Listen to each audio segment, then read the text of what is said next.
Hi guys, and welcome to the Steel City Slamboree, a pro wrestling podcast with me, Leo, and my brother, Ewan. Hey.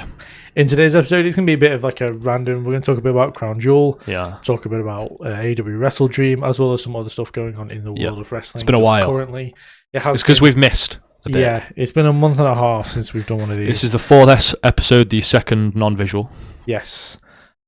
Basically, our work schedules haven't lined up. Not until great. YouTube pay us to do this podcast, it's going to have to be a thing we difficult. deal with. Yeah. We did see All Out and WrestlePalooza. Yes, we and I'm sure we'll comment on those a tiny bit. Maybe. But just in comparison, because of how crap WrestlePalooza was, would probably be the only reason I'd bring it up. yeah, pretty much. But we will talk about the pay-per-views that have happened recently. Current goings on. Yes. And yeah, I mean, I don't really know where to start. I mean, was it Crown Jewel makes the most? Yeah, we'll start with Crown Jewel. Feels a while ago already. Yeah. So much has happened since then. I'm not going to go through match. No. We'll just talk about this thing in general. Yeah. I mean, the first thing that we noticed about the pay-per-view was the 17-minute from the Netflix sound going off to Roman Reigns and Bronson Reed touching. 17 minutes for wrestling to begin. Yes. You go to WrestleDream and the wrestling was happening as the show began. Yeah, which is just actually pretty funny. The whole fireworks are going off and FTR and Jet Speed are beating the crap out of each other. Yeah. 17 minutes is crazy. It shouldn't be. I don't think it should be anything over like 5 or 6. Yeah, because WWE we have the Netflix logo come up. Yeah. Then it's the Then Now Forever. Together, which AEW don't have, I think. No, they have just like don't copyright us. Then it's Cold Open, which I get to a degree. Yep. But it's not massively long like WWE. Then we've got to see everyone walk into the building, so they are there. That's so dumb. That's something they don't need, especially on like Raw. Yeah, I don't need to see that on Raw. NXT. All the of time. course they're there. It's their job. Yeah. We'll go on to people not being there every week, but they're there, sure.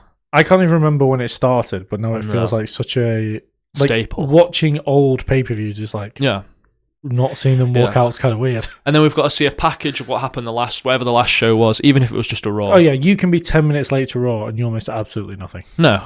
If you keep up to date, I mean, if you missed the week before, you might want to tune in straight away to see what happened the week. But as someone who watches every week, it irritates me how long it takes to get into the because we need to remember certain things, but not everything, because we need to forget stuff, so then they can remind us of the stuff that we've forgotten, even when it happened 10 minutes ago. And they sometimes they'll retcon stuff, so sort of like Bronson Reed wasn't in on the Bron turn.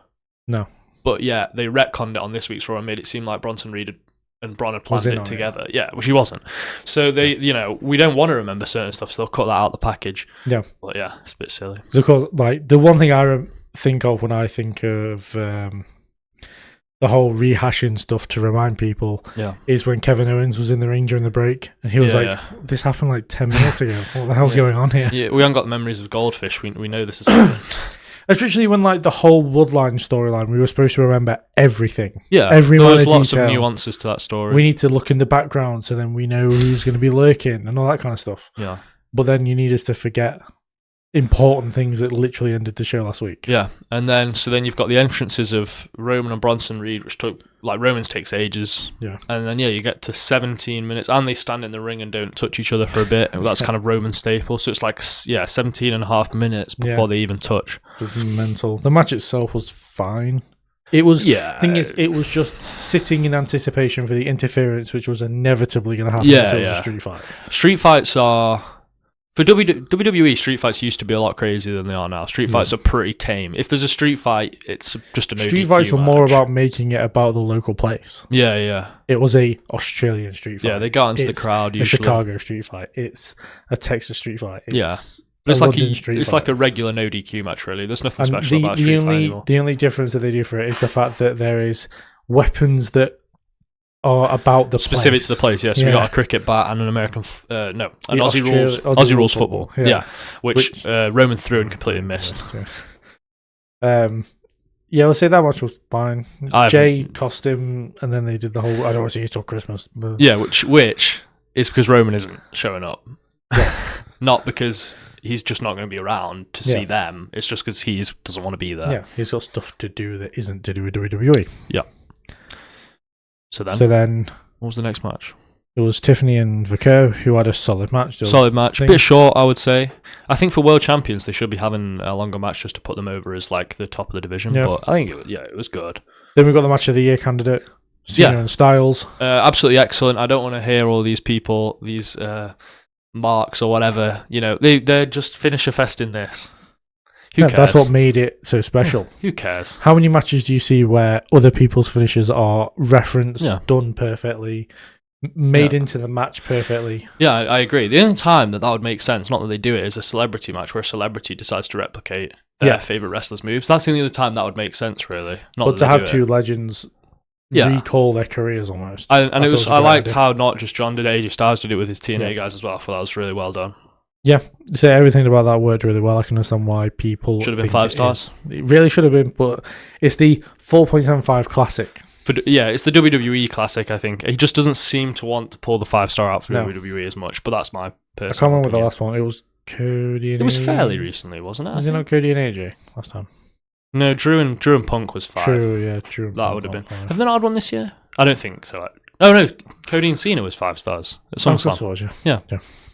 Yeah, because the TLC one didn't get 5 stars, which was just ridiculous. Yeah, exactly. But they get a few more 5 stars than they used to. True. It was 97 to 2011. Yeah, 2011 to 2022, I think. No, because Johnny Gargano and Andrade. So main roster didn't get one for a while, but NXT got a few. Yeah. Thank God for NXT. And then we had the women's tag match. Women's tag where Rhea was barely involved, which it was really nonsensical. It was a bit lackluster, that match, I thought. Yeah. Taking the pin getting the pin was an interesting move with it being in Australia. It was probably the biggest storied match in terms of build at that specific time. Seth and Cody has more sort of overall history, AJ. But not in this build. It wasn't really that long, so I expected more week to week build. Yeah, it was this tag match. Yeah, and it wasn't great. It was the weakest match on the card, I think. Yeah, which was a shame. And then Cody and Rollins, great match. Yeah, they went out and did Cody and Rollins things. Yeah, which is what we expected. I liked the innovated offense. There's a couple of new moves in there. Yes. I think everyone's saying it that the top rope crossroads probably should have ended the match. Absolutely. If he's going to pull that out, every other opponent that puts him down for 3. Yeah, if he's going to pull that out the first time, he should probably end that match and then have someone kick out of it down the line. Correct. But Seth, well, he's made to look strong, and then which is actually a very good transition into the coast-to-coast headbutt, which resulted in the injury of Seth Rollins. Which everyone is sort of like, is he injured? Because, that fake injury is annoying, because now he's just got injured straight after. It's kind of karma, really, but... Yeah. And it leads us to not only Seth getting injured, but then we get led to Sol Rucker getting injured on SmackDown this week. Yeah. So we're recording this on Wednesday, so last night, Sol Rucker relinquished. Right, everyone's saying she relinquished, but did she? If someone's defending it on your behalf, you haven't relinquished. You haven't relinquished it. Zaria is defending it in her honor. Yeah, which I have to ask: is this allowed? People have done it before. Yeah. The one that comes to mind for me is that Randy Orton once won the United States Championship for Booker T or King Booker. Oh yeah, it was Booker T. Yeah. So why can't Bron Breakker go? I'm defending the World Heavyweight Championship on Seth's behalf. Because shut your mouth. Do you know what I mean? There's loads of good things. For me, it's like the only thing now is that they have to have Blake win. Yeah, I agree. To then solve the problem, and it adds layers to the Sol and Zarya story when they eventually it's going to cause friction between which probably should have ended already. If I'm not going to lie to you, I would have much preferred yesterday if Sol had gone the way it went, but then as a last minute, Zarya turned then. On and she would have got a lot of heat for that as well, which would have worked in that favour. And then it's for the vacant championship, and we go from there. That would have made a lot more sense. Because then it does kind of throw a spanner into the works, because Zarya could win that match. I'm thoroughly convinced right now that Blake is winning. Yeah, I'd say so. Whereas if Zarya had turned last night, I'd have been like, well, I don't know. Because Zarya's got heat. Yeah. But then it was a heel versus heel, which people don't like. People don't like, but I think it can work. Yeah, I think for a vacant title, it can work. Why can't we just have a match where they both try to cheat to win? Yeah. And it's just a cheating fest. One of the more entertaining matches I saw this year was during the G1 Climax. Okay. Where House of Torture, which is the big heel group in New Japan, I've heard of them, 2 members of their group went one-on-one, and the whole time they were just trying to cheat. Yeah. I could see how that'd be an entertaining one, And it was really fun to watch. Yeah. So I think it works to a degree. Right now, though, my money is fully on Blake Monroe to get the championship. It's the right decision. She needs the momentum. My thing is, I would have backed Blake anyway. I think she should have beaten Sol, Because especially with Sol and Zoro doing stuff on SmackDown, it's just, I would have said it's already kind of Sol's time to move into the actual women's title as opposed to the North American. Not the main roster. She's one of the best wrestlers on the roster, full stop. Yeah, I completely agree. And she's got a lot of backing now. Yeah, because her character work wasn't great, but it's better now. Yeah, absolutely. The surfer thing needs to go though. Yeah. Well, she's not even a surfer anymore. It's just the theme. She's kind of cool. She's got good style. Yeah. I think the theme needs to get changed so it comes away from the old surfer gimmick. Yeah. As soon as they fix that, she'll become a star. Yeah. I think. I'd go on. And that was we had Seth. He vacated to go back to it. On Raw, we had a Battle Royal, which is something that we liked because we got it. Yeah, we like Battle Royals. It was for the face going place Punk. Yeah. Which brings us quite nicely onto, I feel like, I don't know whether I know it's something we both feel quite passionately about. Yeah. Which is LA Knight. Yeah. Well, it should have been Punk and Knight, right? Yeah. I feel like there's already a story there. Yeah. I don't think they've had a one-on-one match yet. Or if they have, it wasn't. They might have had one on Raw, but I can't think about it. Yeah. I don't. Like, I kind of get why Jay won in a sense of like they're building a storyline with him to become the next tribal chief. But I'm not sure how they're going to do that story without getting a lot of backlash. No one wants to see the Usos split up again. No. And it kind of seems like it has to go that way. Or Jimmy's just going to have to snap into being a heel. Like snap of a finger. And yeah, LA definitely should have won that match. He got eliminated in a way that no one focused on his elimination. They only focused on the fact that Jay pushed Jimmy out. Yeah, and he kind of fell out in a way that, like, it looked awkward. Yeah. It looked as if he probably could have hung on. Yeah. But he had to fall out. Yes. You know, like how the women do it in the Rumble, where they land on the apron and then they have to roll off. And it looks really awkward. So as a result of that, Jay now goes on to Saturday Night's main event to face CM Punk for the vacant World Heavyweight Championship. And I'm thoroughly convinced, I've been convinced since it was vacated, that this is Punk's to win. Yeah, I'm a little bit frustrated that he's going to win it this way. There's just a better story of him finally climbing the mountain to get the title. Should be at like a bigger show. Yeah, but I think there was always a chance he was going to win it here. I think Rollins probably would have won. Yeah. It's not set in stone that he would have won against Punk. We had to think that, or like, surely the plan was for him to win it at WrestleMania against Seth. You'd think, but WrestleMania still feels really far away. You're thinking about dragging a feud out. You'd need a couple one-off feuds for Punk. Yeah, because the one thing he's not done. Yeah. What, the Royal Rumble? No, he's not had one-off feuds. Oh yeah, yeah. Oh, no, that's not right. He had his feud with Cena. Mm-hmm. But that he wouldn't have had that feud if it wasn't for the farewell tour. Exactly. Yeah, he needs sort of just like a big bad heel to just attack him, have like a month feud with him on Raw or something like that. You could have done that with a guy like Kevin Owens if he was around. Yeah, exactly. Yeah, like I can't. Dominic Mysterio would have been a good one if he was Intercontinental Champion. Something like, but I know it's classic Judgment Day, but like when it comes to one-off feuds, the Judgment Day is the way to go for them. Yeah. So I think CM Punk's going to win the title. I think there's a good chance he'll be. Maybe in the War Games match, I think. I don't know if they'll be on. I don't know. The War Games match seems like it's. It seems like it's going to be. NFTs. Yeah, so he'll probably just defend his title as Survivor Series. You think so? Will it be a big four against Jay again? Maybe I just don't know if maybe they finally do LA Knight. Maybe LA Knight. Yeah, maybe that's what they're saving it. Well, I think it would have been an interesting story, the Battle Royal. I'm not sure if I'd won it for the match Saturday Night's main event, but I think it would have been interesting if Jimmy had won the Battle Royal and see what Jay's reaction would have been to that. Because you can get away with that challenger on a Saturday. Yeah, I think so. I like Jimmy. I'm happy to put him in that position. I do think Jimmy is slightly better wrestler than Jay. He's more entertaining than Jay. Yeah. I know people love the yeet. Yeah, he's got himself over with his gimmick. But as far as like being funny and can also go. Yeah. Jimmy is actually a lot better. So I think that would have been a more interesting way to go with it. But it definitely would have built some. You could have even done. I know Punk kind of referenced this on commentary during the Battle Royal. Yeah. But what if Jimmy and Jay had just gone, we're the last two and we're not going to learn each other? Oh, yeah. And Punk has to go into a triple threat situation with both Usos. In fact, that would have been way more interesting as well. Yeah. You've got sort of like John Cena and DX kind of thing going on. Yeah, Undertaker and Jericho. Yeah. It's that Survivor Series. Survivor Series, yeah. But for Jimmy to be in a main event situation, against his brother who is main event Jey Uso, and there's a world title on the line, to see to see the interaction between Jimmy and Jay, because essentially Jimmy did the biggest carry job I think I've seen in my entire life in that Battle Royal. You'd have thought, how the hell did Jay win a Royal Rumble? Because he hasn't got many Battle Royal-ish skills. Yeah. He was trying to throw himself out half the time, it felt like.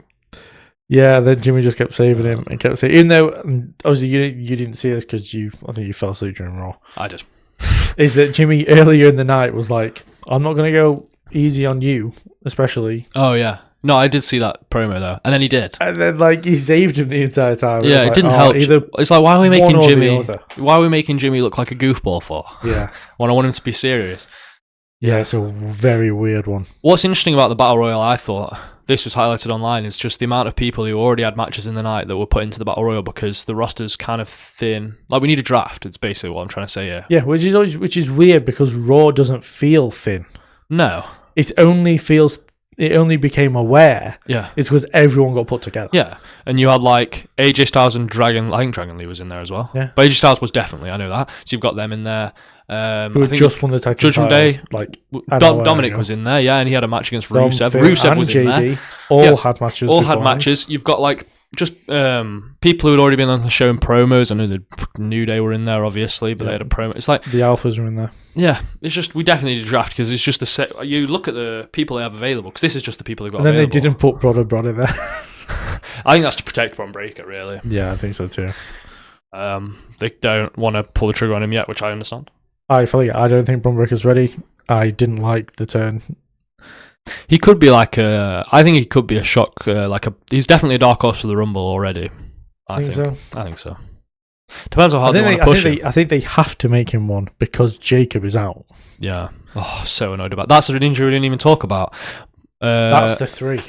Yes. I said to you yesterday on message that everything comes in 3s. Yeah. We had Rollins' injury, Soul's injury, and I couldn't think of a third one. It's Jacob, yeah. Non-wrestling related, whatever that means. I believe it's dental.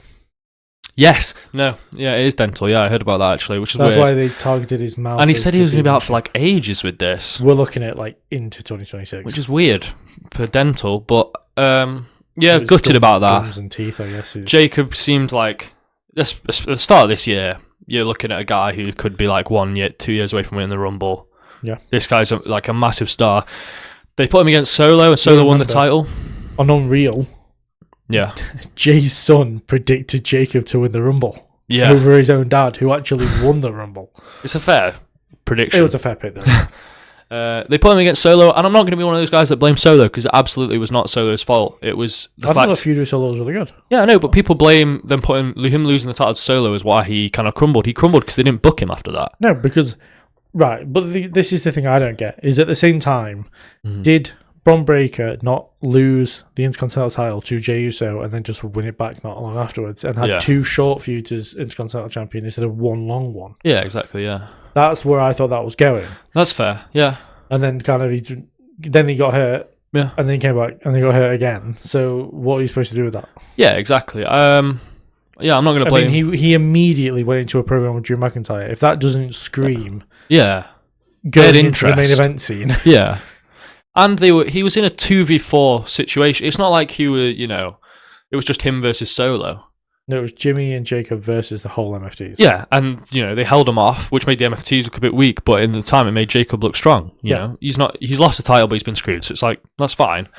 He can move up. But yeah, it's a shame, really, Jacob specific. I think all 3 of the injuries are real killers. Oh, absolutely. Like Naomi, not an injury, but I wasn't really that bothered about. Yeah, but we are known for being... We are known for not liking Naomi.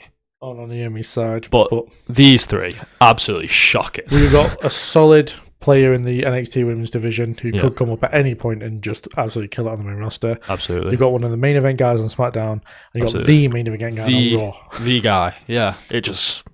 The fact that technically 3 championships got vacated in the same week is disgraceful. Injuries are just plaguing everything at the minute. It's not just WWE. What I don't understand, before you move on to that, with WWE is it feels like their wrestling is safe at the minute. It's not the quality it once was. No. And yet more people are getting hurt. It's really bizarre. It's weird. And as I was about to say, it's not just WWE guys who are getting injured. Obviously, AEW, bit more brutal, the wrestling I don't know what you're talking about. We'll get on. Yeah, okay, I kind of see what you're hinting at that. But a lot of their top guys are injured as well. Will Ospreay's an absolute killer. He's out, Swerve's out. Kenny is not 100% dependent. I know he wrestles. Not a top guy in AEW, but Ibushi's out for like 2 years. Yeah. He's still a big name. Yeah.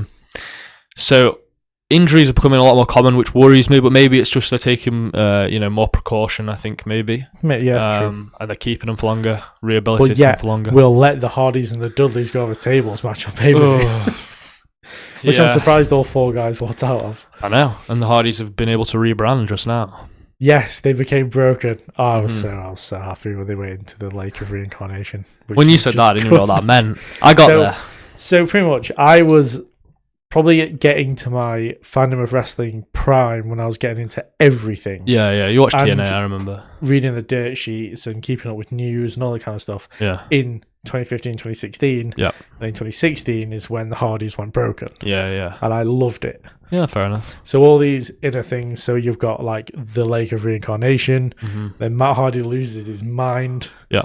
And it's all just really, really fun. I mean, it makes me want to watch. I mean, I'll be watching Halloween Havoc anyway. Yes. Yeah. But it makes me want to watch it more because I'm interested what they're gonna do because you have to believe. Yeah.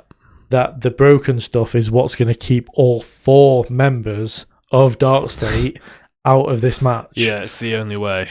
Yeah. So they're probably going to get the Hardy children involved in some kind of way. Because his first kid was involved in it originally, but he's had like 3 kids since then. Yeah. And then you've got Senor Benjamin. Yes. Yeah, Rebby Hardy might get involved, but there has been some controversy around her recently. There has. As well as obviously Jeff, and they've got Vanguard 1, the drone.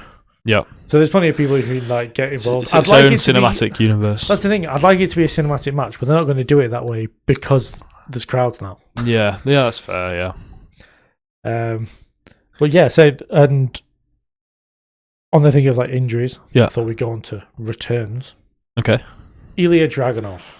What a guy. We have been waiting for so long to see this. So long. And he came back in the way that we wanted as well.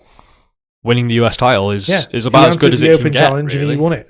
I was very happy to wake up to those messages. In past episodes, we have explained in depth. We hate Sami Zayn. Our disdain for Sami Zayn. So to see him drop the title to someone that we like was what is that? It's a really good thing. Yeah. I don't want to use that boring terminology, but it is. Look, Sami Zayn was the most interesting part of SmackDown, but that's only because I'm waiting to see who he's going to face. Yeah, the open challenge is like, well, I want to see who the opponent is. Yeah. And then as soon as you see the opponent, you know whether to turn it off or leave on. Because you know if they're a serious competitor. What was really reassuring about this one was that with Ilya being out for 12 to, I think it was 15 months. Yeah. There's always that risk that he loses what he had. You're always worried about that, yeah. I was very concerned about that, especially I think it was his knee, which again is a very important component to wrestling. It is incredible. It's the most injured component. Yeah, I was very worried that he might have lost, not the ability, lost the inner quality of his matches. I get what you mean. And then he put on a great match with Sami Zayn, which of course isn't a difficult thing to do. Sami Zayn is very good in the ring. Indeed. But yeah, they had a fantastic match. It doesn't feel like Ilya has lost his touch in ring at all. And I feel like he's going to go on a great run as United States champion and could be the person that puts the US title back in the position that Jacob put it in. Yeah. Which was important on pay-per-view, almost every pay-per-view. It was very interesting to see what he did. He went silent on social medias. for the entire time he was injured. So, had no idea he was coming back. Because he's cheating things. No, We've heard stuff like that, but I don't know. I'm not gonna shit on the guy. I'm kidding. But yeah, that was good, and you had no idea he was coming back, but I was very happy. And then they put on a great match, and I'd love if the US titles on. I'd love if all the titles were on pay-per-view more. That's because the 5-match card. Yeah, we want more matches on the card. Is just like a noose around the neck of a lot of the champions that can't go on pay-per-view. But it was you, the fans, that said we don't want 13 matches anymore. This is the issue, isn't it? Everyone complained about having too many matches on the pay-per-view, and now we're just like, we are such idiots. Yeah, it's 7 to 9. 7 to 9 is perfect. We only complained because the quality wasn't great when that was the case. Yes. Now the quality's better. Yeah. You're like, just give us more. Yeah. AEW pay-per-views are long. But they are quality throughout. Yeah, and you get a good taste of everyone. Yeah, true. I think people we'll get into WrestleDream probably after the Off the Mat segment now. Yeah. But I've heard things about people, especially with WrestleDream, how everything was very much the same, but there was reasons for it, which I'll get into. Mm-hmm. But yeah, no, with the pay-per-views, we can just go up to 7, 8. Yeah. Not just for WrestleMania and SummerSlam. No, all of them. For all of them, and then do 10 at WrestleMania. I definitely agree. I don't mean as you know, if we go to 9, but on each night of WrestleMania and SummerSlam, yes, then we kind of get that bit extra. And it could see championships like the United States Championship, and not just the men's, the women's as well, because that thing is missing. More dead Where is than it? the tag division. Where is it? As well as the Raw Tag Team division, which is just absolutely the bin. Yeah. And I'm not gonna lie, I know that they've just changed hands and whatever. Yeah, what was your thoughts on that? Styles and Dragon Lee. It's an oddball team, but there's always been oddball teams in tag team wrestling. I know, but why is it always AJ Styles? I don't know. Why does he just pick random ass partners? They are random to him, aren't they? Like most of them, Omos and Dragon Lee. Omos and Dragon Lee. What the hell's that about? It is odd.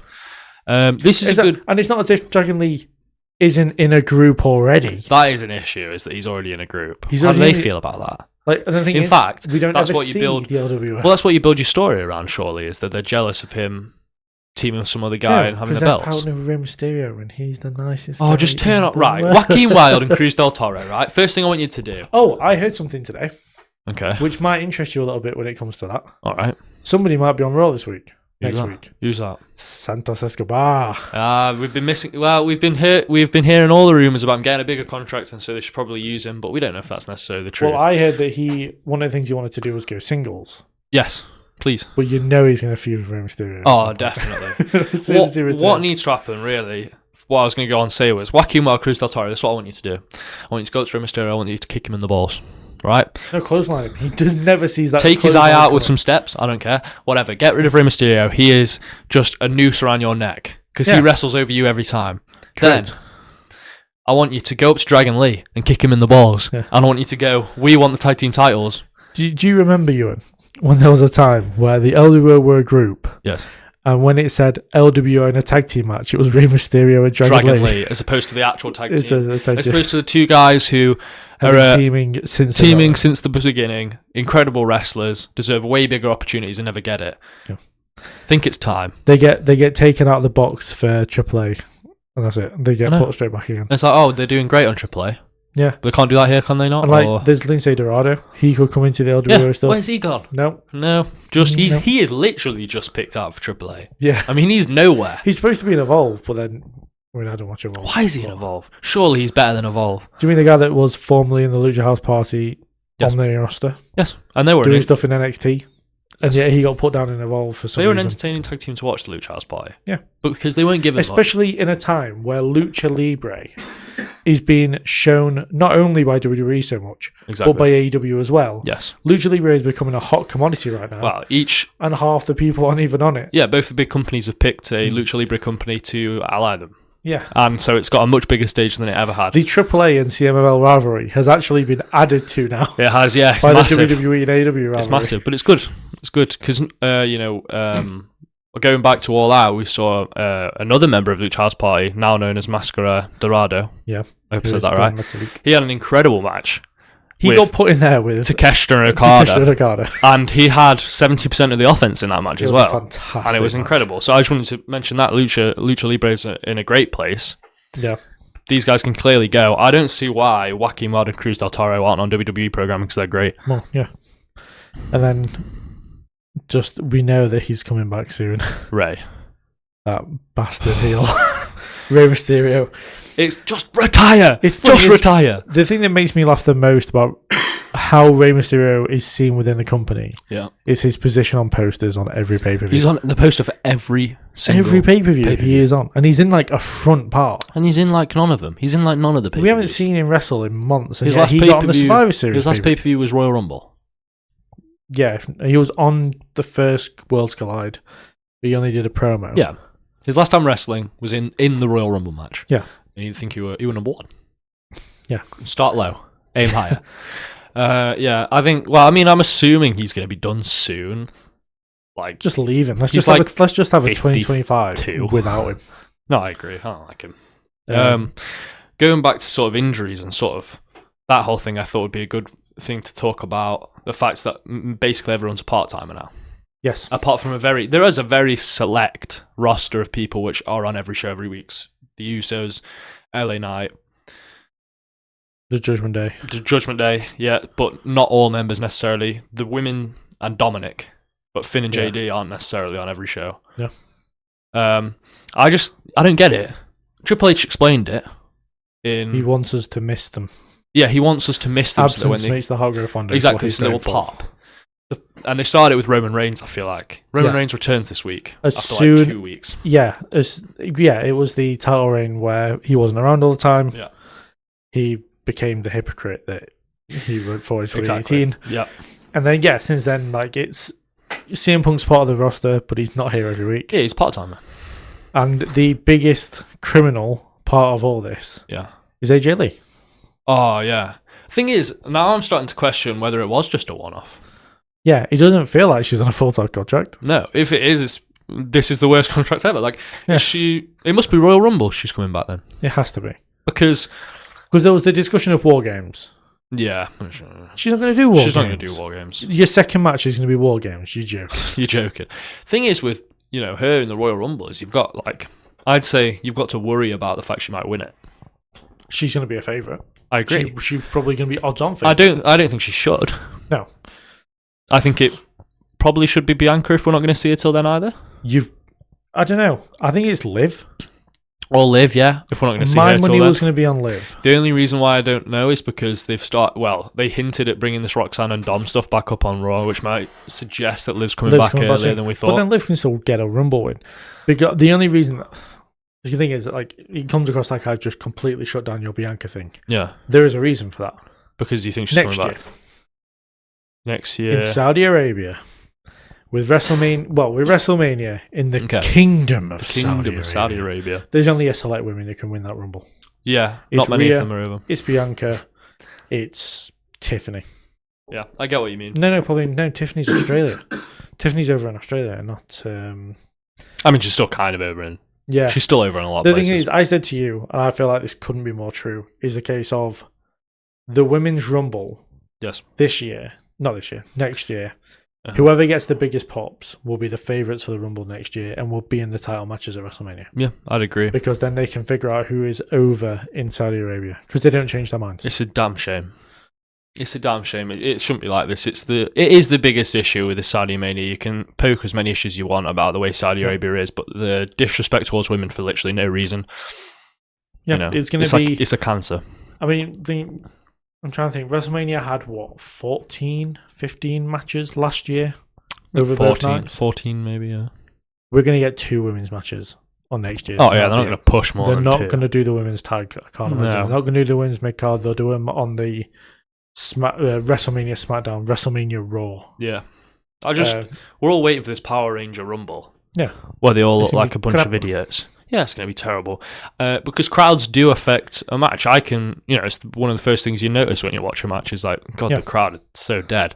And if people think that this isn't the case, go and watch the finish to Jade Cargill versus Asuka. So much reaction. There was a pinfall and there was silence. I know. And then we moved on. I know. And Jay got crowned afterwards. Yeah, and no one cares. No one cared. Yeah. So yeah, to say that I'm worried about this Rumble is an understatement. Yeah, I'm very concerned. I would agree. But we will leave this stuff here. Yes, and we will go on to the off the mat segment. There we go. And then we'll talk a bit about AEW after that. So moving on to the off the mat segment, where pretty much we talk about stuff that doesn't necessarily have to be wrestling related. We show our personality. Yeah. We're just trying to make you guys think that we're actually not losers. Yeah, we don't just watch wrestling. Yeah, we don't just sit in our mum's basement and watch wrestling. We actually we just sit in my house and watch. Yeah, that's basically what we do. Yeah, he has his own house, guys. Yes. Don't look at us like that. So yeah, no, pretty much. We talk about everything. We've had 8 out of 10 counts through Countdown. We have win this. We had something else win this. And then ironically, you had Sheamus. The Great White. But we've talked about football, we've talked about movies and TV. Yes. And all kinds of stuff when doing this. But as I know, and I guessed pretty quickly what your choice was going to be, do you want to choose yours first? Yeah, I'll start. So I've chosen the television show by the name of Castle. I'm not sure how... Yeah, partly my brother's... He's just pointed to himself. I just wanted to make that clear. Because he watched it before me and said how good it was. And it is very good. I'm on season 4. The first season is quite formulaic. There's a dead body and they solve the murder. That's a little hint for you on that one. But as you get through it, you get more into sort of the conspiracy of the show, which I'm not going to talk about too much because I don't want to ruin it for anyone who might watch it. But it's very good. It stars Nathan Fillion, who's one of our favourite sort of joint actors because he's in lots of stuff. His acting credits are crazy. He's voiced like a multitude of different characters. He's a weird... when it comes to us two, he's a weird one. Yeah. Because you watched The Rookie. The Rookie, which is it to me. Current TV show. I fell in love with it. Yep. I watched Castle, suggested it to you. Yeah. You fall in love with Castle. He's the goat of cop dramas, it seems. Yeah. It's like we both picked series that he's in and loved them both. Yeah, he's in everything. He's in all of James Gunn's films. Yeah, he's in the Guardians of the Galaxy. He's in Suicide Squad. He's in a lot of other stuff. So yeah, I would recommend the show to anyone who wants to watch it. It's a great watch. If you like murder mystery. Yes, that's true. Which I feel like most people. If you are a woman, you will love it. yeah. Murder mystery is sort of like a female-dominated field. I feel like, but murder mystery, I feel like most people will enjoy it. It's not too gory. There's a couple of bodies you see like that's a bit, but nothing too crazy. Nothing like make you want to throw. Nothing like AEW pay-per-view. No, nothing. No, it's a great big. So we will move on to. I'm going to ask you what your choice is. I've chosen a wrestling thing. He's chosen a wrestling thing. So we are talking about wrestling anyway. What have you chosen? So originally, if you weren't going to choose Castle, I was going to choose Nathan Fillion. Nathan Fillion, yes. I had to think on my feet. Okay. And I think in light of recent news, I know we've already talked about it, so we don't have to go into much depth now. Yep. I am picking Sol Rucker. Sol Rucker. Yeah, that's fine. We can do a little tribute. Yeah, I mean, she goes off injured. Yeah, I've become a massive fan of Sol Rucker. Yeah. In every way. I'm not going to speak about what luck he just gave me, but but yeah, I know her in ring stuff is absolutely fantastic. Yeah.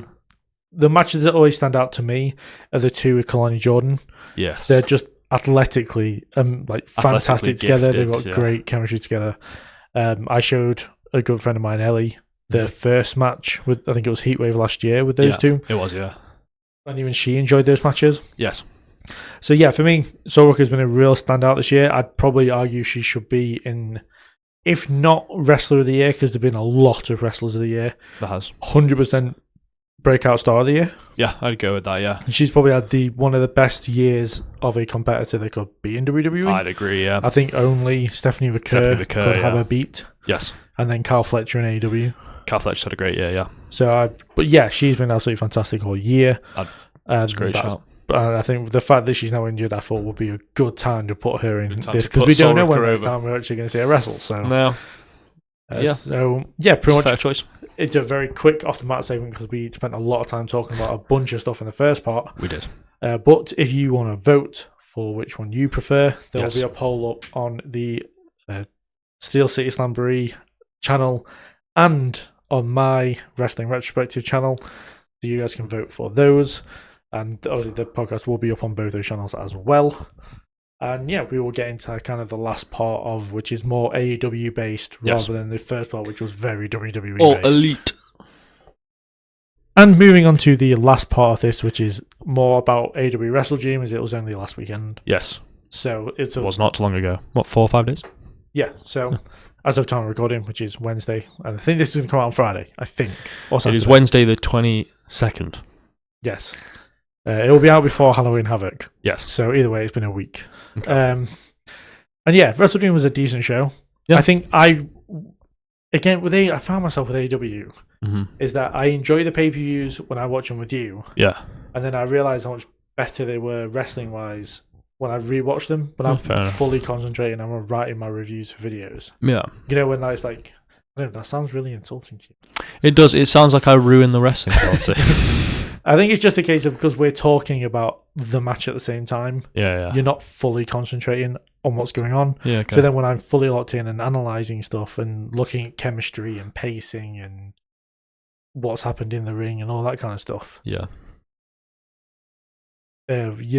He's crying. I can't believe it. He's crying over these words. I just yawned and I was trying to hold it in, and I just gave him the weirdest look ever, and then started crying.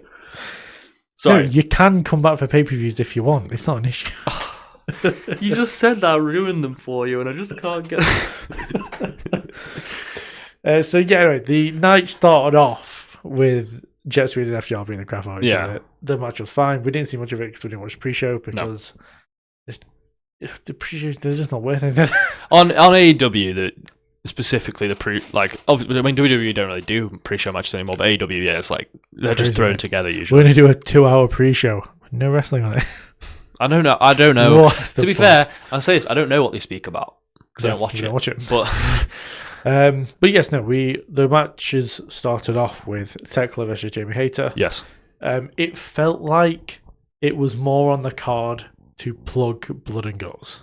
Yeah, I would agree with that.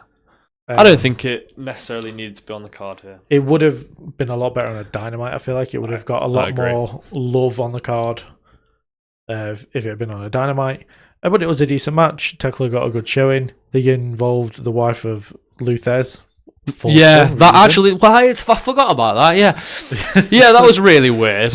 But it provided comedic value for us because we were like, Luthez's finisher. I started looking up Luthez. Yes, same. Yeah. So yeah, it kind of got that. We learn our history on Luthez. Yeah, crazy NWA World Champion. His was huge. Yeah. After that, we had Young Bucks versus Jurassic Express.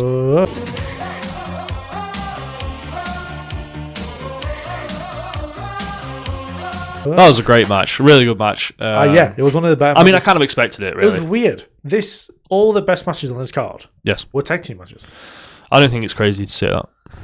But it's weird because no one actually concentrates on the tag division on any of the major companies. No, yeah, tag team wrestling is a dying breed. It's just better a couple of years ago, 2-3 years ago. I mean, this was a really good match. I sort of like the matches that are for money because it like makes the most sense. If you're going to fight for something, $500K will make you go. It makes a lot of sense. I like that. And I thought, Jurassic Express to get a big win over the Young Bucks will help to build them back up to, I assume, a tag title run at some point. I hope so. I would assume they'd be the team to take Bro Dido's titles off them. They still have it. Yeah, they do. They did beat. Yes, I was going crazy then for a second. That match was probably my favourite match of the night. It was the best match of the night. And then there was. Oh, have you got anything else to say about the match? I just love Jurassic Express. Run off. They're just my favourite tag team. And then we've got the Demand versus the Hurt Syndicate in what I thought was a pretty quick match. It was a short match. From what I could remember. Was not a dull moment in it. It was it was fast paced the whole time. I was a bit shocked by the winners as well. Really? You thought the Demand? I thought the Demand would win the feud overall. To be fair, do you know what makes it make sense? The Ops turning. The Ops turning. Yeah. So now we've got a face team to face the Ops. Yeah. Yeah. No, Bobby Lashley went on like a killing spree partway through this match. Which is what I would hope for from him. And he's like, but he's so good. Why is he not in the singles division? Why is he not challenging for the world title? Why is he not doing this? Yeah, you got to be worried. No, the Ops will... You'd think the Ops would win now that they've just become heels. I think the Ops are going to win. But you've got to worry that maybe the Hurt Syndicate will win and become Trios champs and then Bobby Lashley's stuck in the Trios division. I mean, maybe, but that's not bad. There's more heel teams. I mean, to be fair, the Hurt Syndicate might have to win because there's so many heel trios.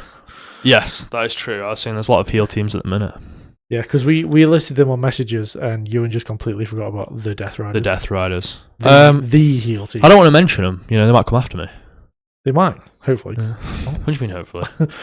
I'm not helping you. If anything, I'm signing with Moxley. You're yeeted and then you're out, sort of thing. I'm signing with Moxley. I'm not. I'm a big Moxley guy. But we'll get to that. But the match ended with the Hurt Syndicate surrounding Ricochet, did they? Yeah. And they just spammed him with moves. No. Oh, no. Wrong. Bishop Khan sacrificed himself. Yes, sorry. Yes, he pulled himself out of the ring, and then they signed him, and they did it. Okay, yeah. Shelton Benjamin. Yes. Where has he been?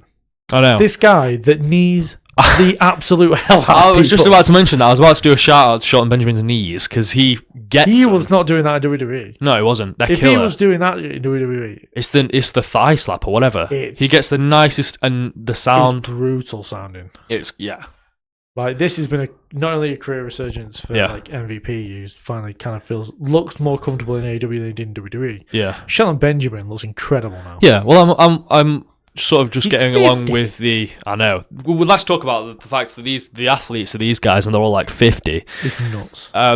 But Shelton Benjamin's always one of those guys who you're told is amazing. You're told he's one of the best of the best, and like he had a good time in the 2000s in WWE. He had a lot of IC titles and dodgy run later on in WWE. Yeah, exactly. So you're told he's good. You never really get that. Yeah. But he's been better on AEW definitely than he was in WWE. Teaming with Chad Gable or whatever. And doing that thing where he looked at the camera really weirdly, and that was it. It's weird. But yeah, love Shelton Benjamin in AEW. And then we have Mark Briscoe versus Kyle Fletcher for the TNT title. I think it was the best singles match.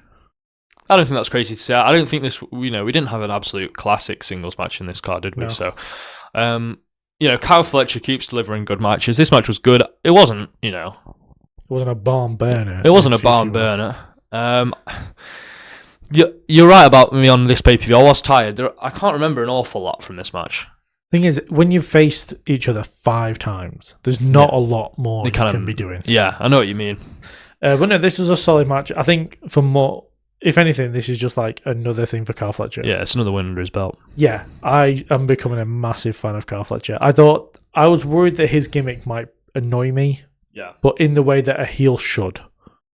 So that it makes like the most sense that I would hate him because he's a brash, cocky little bastard. Yeah. But he's putting on absolutely classics. Yeah. Because the worry at first was, you're only putting on good matches because you're in there with Will Ospreay. And Will Ospreay is like one of the best in the world right now. Yeah. And then he started having banger matches with everyone. It was like, okay, cool. So then you have to worry about the natural face turn. Yeah, which is what I brought up to you, which was he is in such a heel group where he is so good in the ring that people are going to start cheering him. Yeah, nowadays when someone continuously drops banger matches, they just turn face. It's what happens. Yeah. People don't want to hate them. Yeah, pretty much. So, but I don't think I have much else to add on that match. No, fair enough. And then we go on to the AEW Women's World Championship match, which was Toni Storm versus Chris Statlander. With Chris Statlander picking on the win. So thoughts on that? This was a good match. I enjoyed it for the most part. It was never going to be a bad match. What I enjoyed about this is that Toni was frustrated throughout. Okay. Like, she was pissed off from the beginning. Yeah. Because when they were doing holds and stuff, Statlander was like knocking her on her ass. She was tripping her up. She couldn't put her down. Yeah. And Toni was she never kind of stopped being visually frustrated. She was in this submission that Statlander did for a while, to the point where she's just screaming for her to kill her off. Yeah. Which she then did. Yeah. Match finished. It was a great and a huge win for Statlander because obviously these two had never faced one before. Mm-hmm. And then we got the nightmare situation happen afterwards. Yes. If I'm sure you remember, obviously. I do. But I was sat on the floor. Yeah. When this match finished, and Mercedes-Benz music hit, and I went silent. I went completely silent. It's a worry. This match is basically confirmed for Full Gear. Yeah, I think they have. It's whether I don't know. I can look on the computer, but I can't. Google search. I can't remember whether they've confirmed it as winner take all. It's a worry, isn't it? Very big worry. Because Because if it's not winner take all, Mercedes can take an L. I don't want Mercedes to have all the belts that includes the AEW Women's Championship, but I also think she probably shouldn't lose twice in those kind of matches. Yeah. Have they announced it? Yeah, it doesn't look like they've announced anything. So on the most reliable source of information, Wikipedia. There's no matches confirmed. There's no match, which usually means there isn't any matches confirmed yet. Yeah, but they'll probably address it on Dynamite tonight. Yeah. So a little bit worried about that one. Very worried. He's very worried. I'm so worried. I'm such a big Kris Statlander fan. Actually, I would say Kris Statlander is the woman I'm the biggest fan of in AEW. That's fair. And I can understand why. To have her just win it a couple... It doesn't feel like for 5 minutes yet. September 20th. And it'd be... Oh yeah, she's going to face Mercedes. It was like, what do you have to feel like Mercedes, has a very, very good chance of winning that. The only thing is that the whole point was for her to beat Ultimate Dragon's record. Yes. She did that at WrestleDream by winning the interim TV title. But she's won another one since then. Yeah. So she's on 12 now. Yeah. So what I found with records is they get beat by a bit. Mm-hmm. And that's when they kill it off. Yeah, I get it. So you look at like Gunther's Intercontinental title reign, it went on for a little bit and then ended. Yeah. Obafemi had the North American title one, had it for a bit, then it ended. Yes. So and you have to feel like she's just past Jade Cargill's TBS run as well, so you have to feel like she can lose that. Yeah, so she got 2 records beat fairly recently. Yes. This might be it. Yes. I think. Yes. Maybe. I want it to be. So this allows us to move on to talk about the next match on the card, which was Mercedes Moné defending her TBS championship against Mina Shirakawa, who was defending her Ring of Honor Women's TV title. That's also an interim. Yes. There's a lot of words. So Red Velvet is the actual. Red Velvet is the actual, which means that Mercedes Moné will have to face Red Velvet if she starts the title. So when Red Velvet comes back. The next Ring of Honor pay-per-view, I believe, is in December. Okay. It's Final Battle. Yes. Where I would say that's when the Red Velvet match, because I don't think if Red Velvet's back, is Red Velvet back yet? I don't know. I don't believe her injury was massively a concern. Yeah. To have her back by December, because let's be very, very honest here, Ring of Honor doesn't matter. No, it's a nothing to So it's interesting that they put Mercedes in that place. Yes. Unless they want to make it worth something like they do with Jericho. Yeah. But from the match itself, I enjoyed the match. I enjoyed the match. I liked sort of the false finishes with Mina. You're always like, oh, maybe. Well, she hit that stupid backpack slam. I believe it's called the Statement Maker or something like that. Yeah. And she got onto she held the ropes. Yes. Very close to 3. Yes. I thought that was going to be it because it's the one that they protect, even though it's crap. Terrible. But, terrible finisher. Yeah, I thought that was going to be it. And then she cheated and she got to roll up and use the ropes. She did. Which is a very heel thing. Which was very to do. Very deflating. I roll-up finishes. I also like Mina Shirakawa, so... you want Mina. Doesn't mean I want her, it just means I like her. Everyone wants Mina. It's a gimmick. Everyone wants Mina. But yeah, this then led to a little bit later. I think it was after the tag team title match, which is next up. Yeah. We saw a backstage segment where Tony is very depressed. Yeah. And Mina comes in, she's very depressed. Yes. Very depressed together. They are so winning the women's tag team titles. It could not be more set in stone. It would make a lot of sense.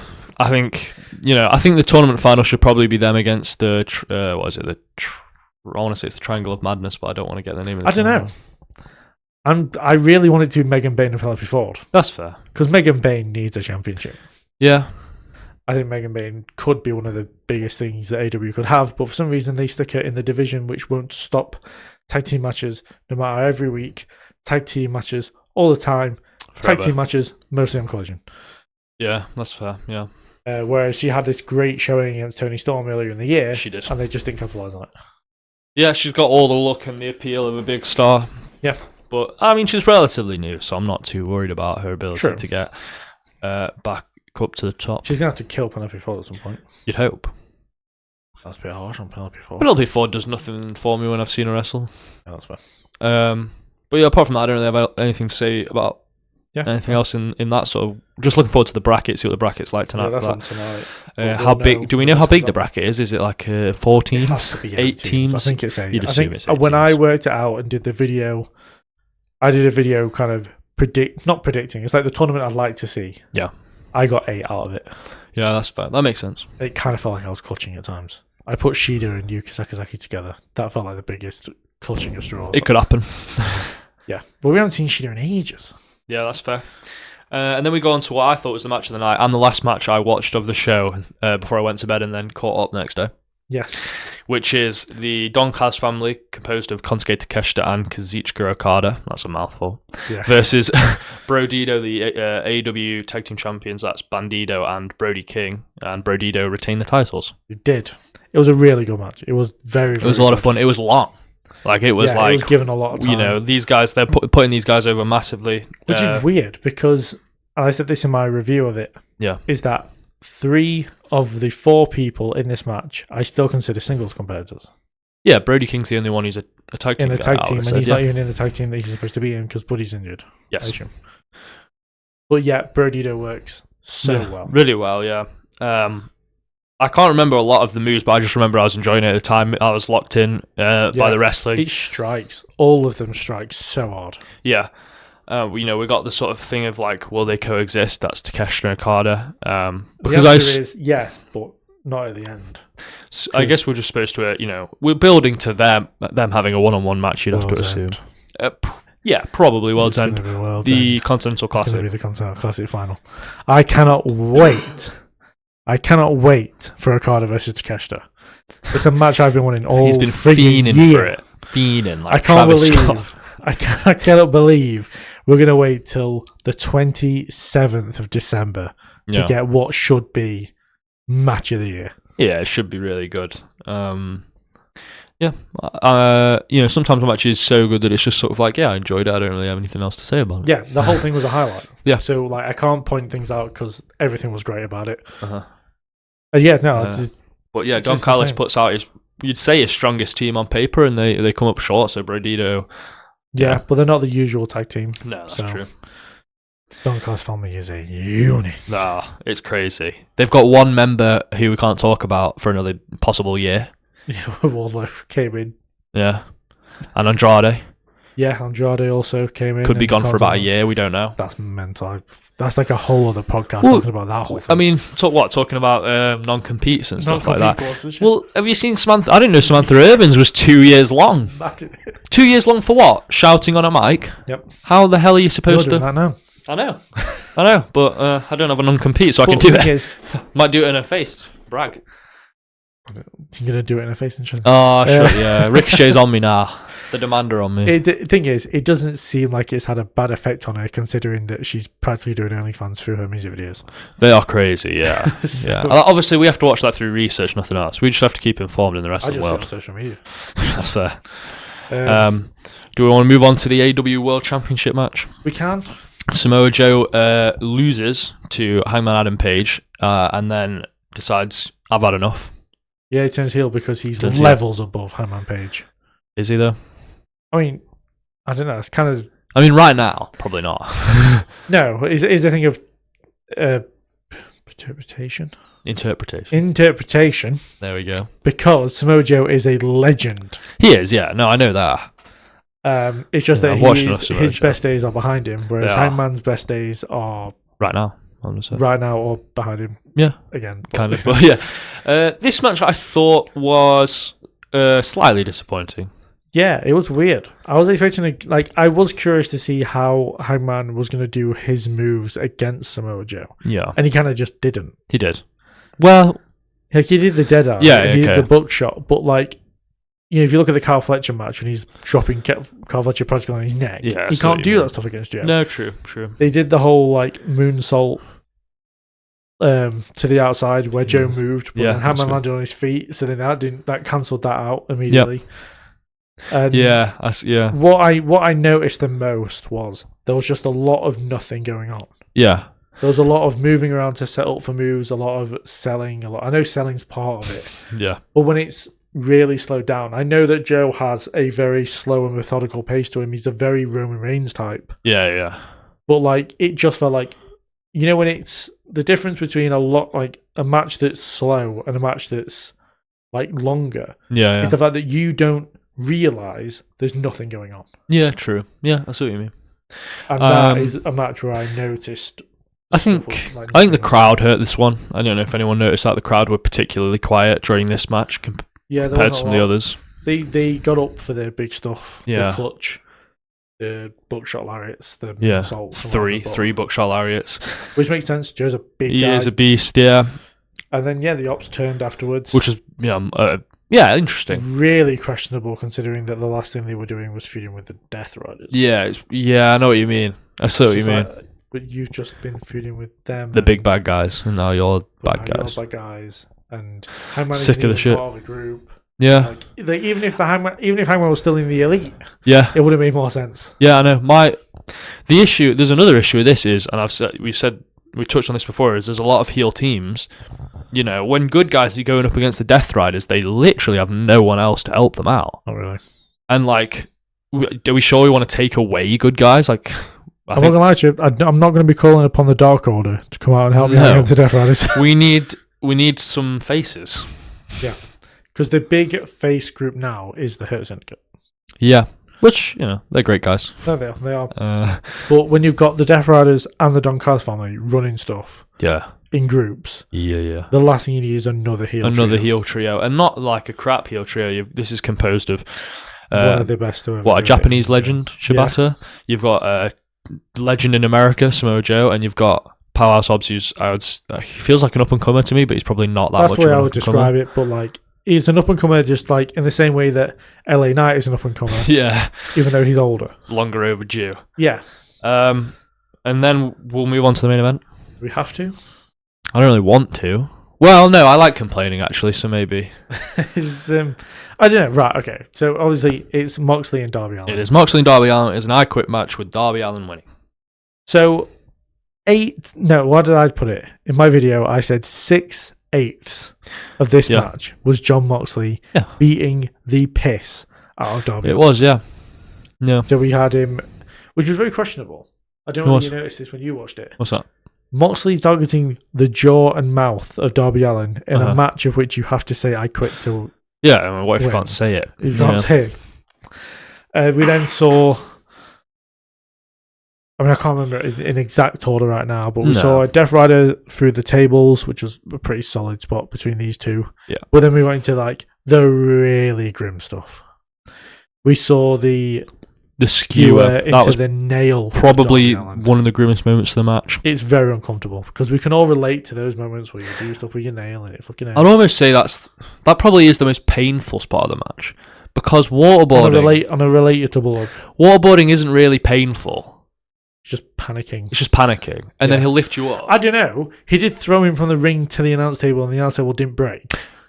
That was Claudio, wasn't it, who did that? Yeah, that was bad. Yeah, that was cool though. That was definitely a highlight. Yeah, because it's one thing to throw Darby into the crowd like they've done with Spike Dudley before. Yeah, where let's be very clear here, everyone's caught you. You're perfectly fine. Yeah, exactly. Yeah, he threw onto a table. Yeah, and the question is, would it have been less of a bump if the table had just bloody given in? Yeah, possibly. Because it looked so much worse. It did. The table didn't budge. Every time Claudio's in the ring, he surprises me with his strength. We're always told he's the best pound for pound athlete, and he is. I'm not denying he is, but his strength is absolutely crazy. And then Darby Allin is really light. I feel like I got through Darby. We got obviously the big spot of the match, which has got a lot of backlash, and everyone's talking about it. I just talked about it. Is the water, the drowning, of Darby Allin, which is oh no, what if kids copy it? Well, maybe you should teach your kids better. Maybe you should maybe you should trust your kid a little bit more. Not exactly. Drown somebody. If your kid drowns another kid, it's AEW's fault. No, also, no, it's not. Let's be very clear here. They'll be like, oh yeah, but Darby could have died. I went, okay, so when Darby at Revolution, went up to that ladder. Jumped onto a pane of glass. Yeah, on chairs and whatever. He over-rotates that, goes head first, cuts his neck. This is the thing with wrestling, isn't it? A lot of spots can kill them if they do them wrong. They're trained professionals. Any of the dives that are over a certain height can kill you if you land wrong, specifically on your head. Yeah. So, you can say that about anything. The next thing I want to bring up as far as AEW going too far. Yeah. Did Jon Moxley earlier this year not land on a thing called Spike? the and get impaled? Yeah, that was wild. On television. So it wasn't even on pay-per-view like this one was, where you had to pay to see it. Yeah. This was on television. Yeah. Where, a little bit to the right, yeah, a little bit to the left. He's paralysed. Yeah, I agree. It was mental, absolutely mental. Yeah. The way I summed up this match when I spoke to you is it was 95-5 for offense. Yep. And the 5-1. Yes. Which didn't make an awful lot of sense. Because of Sting. So as soon or as Colonel Sanders. As soon as the lights went out. Yeah. No doubt in my mind. Yeah. It's Sting. It's Sting! Yeah, it's absolutely Sting. You know why it's Sting? When Darby is at his absolute lowest, vulnerable, that's when only his dad can show up. But also, we've got no one else for it to be apart from maybe Hangman. So it could have been maybe a Swerve or an Ospreay. Yeah. It was never going to be because we had out for a while. Yeah. It had to be Sting, who, as I said, looks like Colonel Sanders. He looks like the Colonel from KFC. I don't know if he should still be doing as much as he does now. It's crazy. Yeah, and then it was a bat to the stomach, a bat to the midsection. Yeah. Bat to the back, bat to the knee. Yeah. Scorpion Death Drop. Scorpion Deathlock in the glass. In the glassy water. Which Jon Moxley has done probably before. Yes. And done had submissions in worse positions than in glass. Yeah. Because it's Jon Moxley. Mm-hmm. Gives up. I know. It felt really lame. What the hell? There was no blood on the face of either of them, I don't think, in the match. Yes, right. This is what I was talking about. St. Louis didn't allow it. Right, okay. So that makes sense. I'll allow that. So it's the same thing of St. Louis won't let them brawl in the crowd. So here's the issue. You don't do an I Quit match between two of your top guys if you're not allowed to go crazy. Yeah. Because what we'll say is without the drowning spot, it was a pretty tame I Quit match. Yeah. I would have said. Between two guys who have probably the most scorching hot feud I've seen in, God knows how long. And two guys that have only the slightest reputation of doing absolutely reckless stuff. Yes. So they completely overhyped this match as being absolutely crazy, and it kind of really wasn't. Left a sour taste in our mouths, I would say. I went silent for a good few minutes afterwards. I was just trying to question what the hell had happened. AEW pay-per-view main events this year have been interesting. We've had Hangman vs Ospreay, absolute banger match. Yeah, the match should have gone last. They go on last. Yep. We had Hangman versus Fletcher, absolute banger match. Really long. It was the unexpected banger of the year. But we've had two main events, Forbidden Door in this one, which I think have been pretty lackluster and not what we expected. We had that lights out steel cage, 5 versus 5.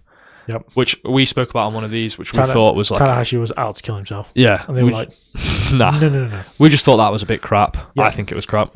This one, again, bit crap. And with that, I would like to raise you Dynasty and Revolution.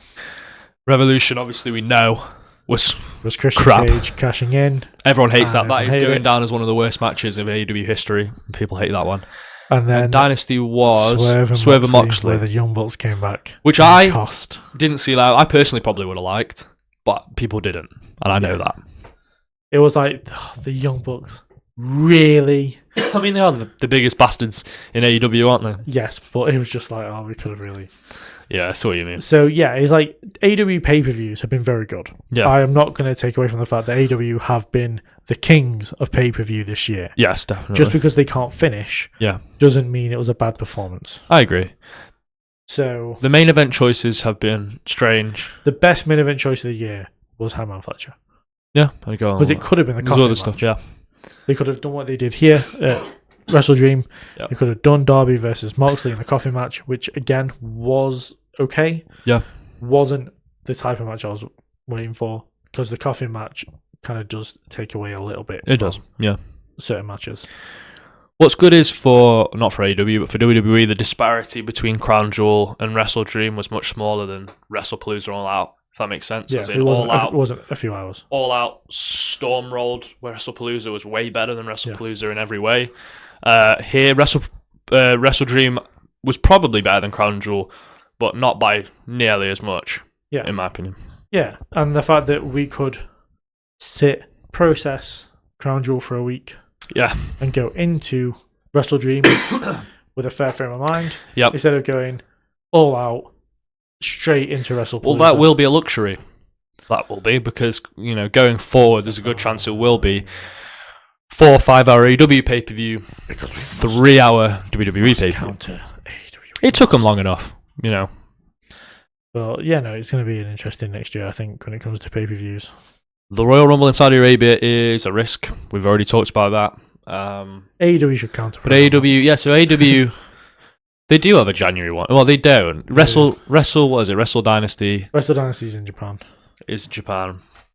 They don't really have one. They wait until February, March time. Yeah, exactly. So that'll be interesting to see what happens going forward. But that's all my thoughts on everything, basically. Is there anything else we wanted to talk about? I don't think so. I think we've covered everything in my notes. Okay. We've done the Off the Mat, where you can vote for either Castle, the TV show, great TV show, or Sol Rucker. Yeah. So try and measure those two up.